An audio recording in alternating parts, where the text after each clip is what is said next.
어제 합동연설회가 있었죠. 앞에서는 이재명 때리기에 나섰지만 뒤에서는 고의 패배 다중인격, 살벌한 워딩들이 주고받았습니다.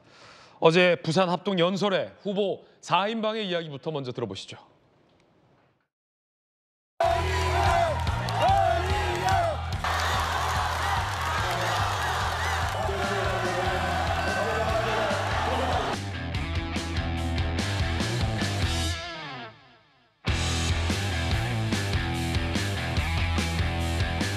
저는 이재명과 싸웠습니다. 대장동 일타 강사로 싸웠습니다. 개항에서도 싸웠습니다. 저는 말로만 싸우지 않습니다. 맨 앞에서 이재명과 싸우겠습니다. 여러분, 저를 이렇게 부르시는 이유가 뭡니까? 저라면 이재명 대표가 이끄는 저 무도한 민주당 이길 수 있다고 확신하시기 때문 아닙니까? 여러분, 정말 잘 보셨습니다. 제가 그렇게 할 수 있습니다. 무소속 두 번이나 하고 살아왔습니다. 매번 민주당하고 싸워 돌아왔습니다. 그래서 저 윤상현의 몸에는 민당을 싸워 이기는 승리의 DNA가 있다는 걸 알게 됐습니다. 이기는 정당은 이기는 선거를 경험한 자만이 만들어낼 수가 있다. 이재명의 8번 공습 속에서도 이재명을 이긴 유일한 후보입니다. 나경원이 이재명을 이기겠습니다. 이재명을 끌어내리겠습니다. 국회를 정상화시키겠습니다, 여러분. 들으셨던 것처럼 앞으로는 이재명 때리기에 나섰지만 뒤로는 아주 심한 말들이 오고 갔습니다. 원희룡 후보가 이런 얘기를 한 겁니다. 지금 보니까 한동훈 후보가 총선을 고의로 일부러 자기 정치를 위해서 패배로 이끈 것 아니냐라는 의심마저 든다라는 취지로 말이죠. 들어보시죠. 또 대통령 연구인이 집권 여당이 책임자에게 그런 얘기를 하셨다면 사실은 대통령도 설득할 수 있는 한 줄기 빛, 최후의 희망이 열린 것 아니겠습니까? 없는 것도 만들어야 될 그런 총선 승리의 절박한 상황에서 혹시 총선을 고의로 패배로 이끌려고 한 게 아닌지까지 생각할 수밖에 없습니다. 왜 그걸 회피합니까? 그리고 그걸 왜 거짓말이라고 왜 단정합니까? 결국은 영부인과의 문자 공방의 연장선상에서 총선을 고의로 패배로 이끌려고 했던 건 아니냐라는 얘기까지 나온 겁니다.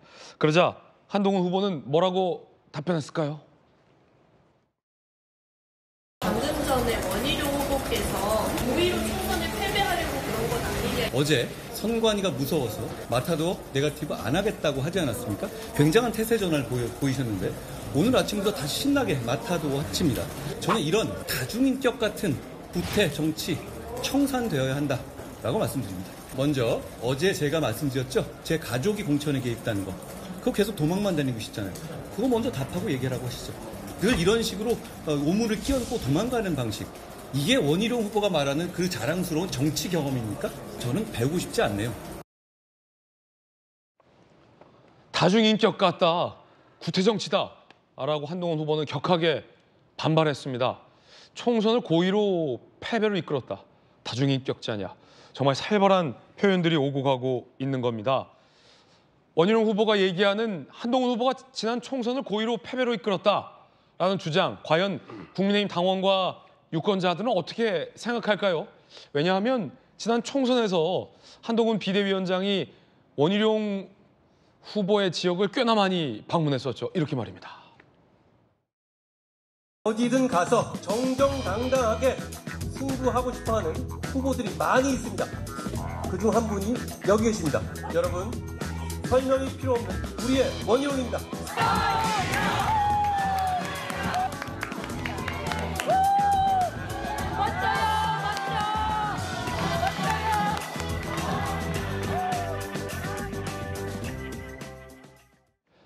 이때만 해도 백허그 가는 사이였는데 지금은 다중인격자니 고의로 총선 패배로 이끌었다느니 라는 험한 말들이 오고 갑니다. 안영환 의원님, 네. 총선을 고의로 패배로 이끌게 게 아니냐라는 원희룡 후보 측의 어떤 공세죠. 어떻게 들으셨습니까? 글쎄 이제 방점은 총선을 고의적으로 패배를 이끌었다가 아니라 김건희 여사의 문자 메시지가 그 당시 이제 승리로 역전시킬 수 있는 한 계기가 됐었는데 왜 그걸 무시했느냐, 여기에 방점이 찍혔을 수 있다고 보여집니다. 그런데 참 답답합니다. 국민들이 보기에 정말 피곤하고요. 또 국민의힘 당을 아끼는 많은 당원들이 우려와 안타까움 속에서 보고 있다는 것을 4명의 후보는 아셔야 될 것 같습니다. 사실 내전이 무섭습니다. 내전이 무섭다. 네, 국가 간의 전쟁은 전쟁에서 패배한 측이 땅을 주거나 또는 뭐 배상금 내고 끝날 수가 있습니다. 오라나신 게임은 아닙니다. 그러나 내전은 내가 죽느냐 사느냐, 정권을 뺏기면 그냥 죽는 이런 게임이 되기 때문에 내전이 훨씬 전쟁 상황 중에서는 무서운 상황인데 지금 내전으로 치닫고 있는 것 같지 않나 하는 우려가 들고요. 지금 상황에서는 자제가 필요합니다. 그리고 지금 네 사람의 싸움이 저렇게 앙금이 쉽게 가라앉지가 않거든요. 예. 그다음에 네 사람 모두 국민의힘당의 중요한 자산들인데 자산들 사이에 저렇게 저는 뭐 거의 이전 투구판으로 가고 있다고 보여집니다. 이젠 좀 자제를 해야 될 것 같고요. 지금 국민들은 특히 야당에서 말도 안 되는 탄핵 정국을 몰아가고 있는데 지금 대통령을 탄핵하기 위한 거대한 음모가 시작이 되고 있는데 거기에 대한 방어벽을 칠 생각은 하지 않고 저렇게 내부적으로 싸움만 하고 있는 이런 비판이 많이 있거든요. 그래서 그에 대해서는 자제, 그다음에 깊은 생각이 필요할 것 같습니다. 예, 김광선 변호사님, 다중인격자냐? 라고 한동훈 후보가 비판을 했는데 하루 전 이 토론회에서는 마타도를 안 하겠다라고 했다가 바로 다음 날에 다시 뭐 방금 들으셨듯이 총선 고의 패배설을 제기하니까 한동훈 후보는 그렇게 얘기했어요.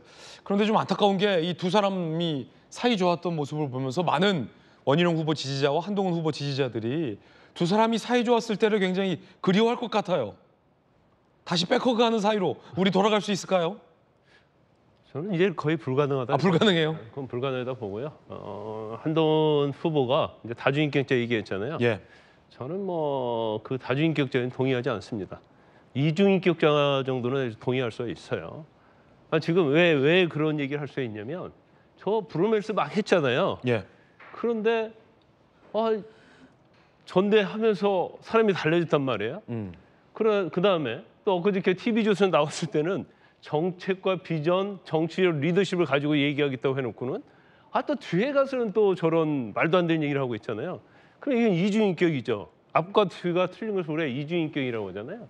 지금 배신자 프레임을 하고 있는데 어떻게 보면 저런 브로맨스하고 도움을 받았던 사람을 배신하는 것은 원희룡 후보라고 말할 수 있는 거예요. 그래서 이중인격, 다중인격은 뭐 충분히 들을만하다 보는데 제가 오늘 아침 돌직 구르면서 라디오 방송을 들었어요. 네.